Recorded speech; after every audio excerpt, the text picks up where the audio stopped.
જો કપાસિયા સોંપે છે વાહે રીંગી માંથી.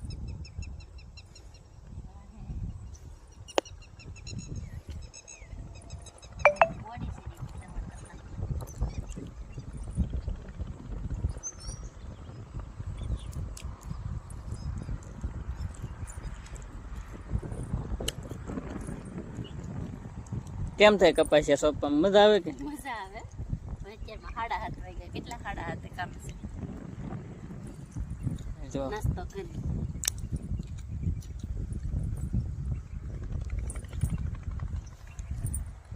અત્યારમાં તો ઘડીક મજા જ આવે. પછી થોડુંક આમ ઓલું થાય. કપાસિયા કોણે કોણે સોંપ્યા કોમેન્ટ કરજો કેવી સોંપવાની મજા આવે ઈ.